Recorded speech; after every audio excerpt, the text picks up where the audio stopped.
যে বয়সে সন্তান নাতি নাতনি নিয়ে পরম যত্নে থাকার কথা, সেই বয়সেও বাঁচা মরার সংগ্রাম করেই দিন পার করছেন ১০০ বছর বয়সী ফজিলাতুন্নেসা। বয়সের ভারে নুয়ে পড়েছেন তিনি, তবুও মৌসুমি দেশি ফল বিক্রি করেই চলছে তার জীবনযুদ্ধ। বৈরী আবহাওয়া ও প্রতিকূল পরিবেশ উপেক্ষা করে প্রতিদিন সকালে ঘুম থেকে উঠেই নিজেই শহরের ডিগবাবুর বাজারে যান ৬০০ থেকে ৭০০ টাকার ফল কিনতে। এরপর সেগুলো এনে শহরের ডিআইটি এলাকায় মার্কেটের সামনে বিক্রি করেন তিনি। আয় করেন ৩ থেকে ৪০০ টাকা। এভাবেই দীর্ঘদিন ধরেই এই ব্যবসা করছেন তিনি।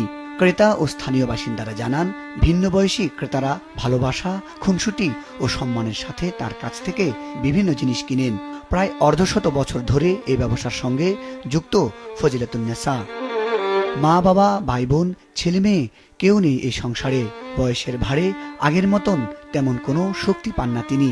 কাজ করার সময় হাত পা থরথর করে কাঁপে। আজকাল চোখেও কম দেখেন, কানেও শোনেন কম। এলাকায় সবার কাছে তিনি দাদি নামে পরিচিত। এই পৃথিবীতে তার আপন বলতে আর কেউ নেই। সকালে বাজারে মাল কিনে মাল দিয়া বাজারে কাজ কাম খাইয়া পরে পেটটা পাইয়া এই বয়সেও ফজিলাতুন্নেসার এমন সংগ্রাম দেখে শ্রদ্ধা করেন প্রতিবেশীরা। হাত পা সচল থাকতেও ভিক্ষা করেন অনেকেই, কিন্তু এই বয়সেও কাজ করে খান তিনি, যা দেখে সকলেরই শিক্ষা নেওয়া উচিত বলে মনে করেন তারা। ওনার আজকে ৩৫-৪০ বছর এখানে দেখি আমরা বেছে খেজুর বেছে, বৃষ্টি ভিজা, রোদে ভিজা, অনেক গরিব দুঃখিনী। আপনার যদি মুখের দিকে তাকায় থাকেন তো একটু মানুষ গরিবের দিকে চলতে পারবো। উনি এত বৃদ্ধ হয়ে গেছে, তারপরেও সে কখনো কারোর কাছে হাত পাতে নাই, সে নিজে কাজ করে খাচ্ছে। ফজিলাতুন্নেসা দেওভাগ পাক্কা রোড এলাকায় খানকাকলির মন্টু হাজির বাড়ির ভাড়াটিয়া। পাকিস্তান আমলে নারায়ণগঞ্জের এই এলাকায় বসবাস করেন তিনি। প্রায় ৪০ বছর নীলুফা বেগম নামের এক নারীর সাথে থাকতেন। নীলুফা বেগম মারা যাওয়ার পর এখন এই এলাকার দেলোয়ার হোসেনের পরিবার তাকে মাঝে মধ্যে দেখভাল করেন।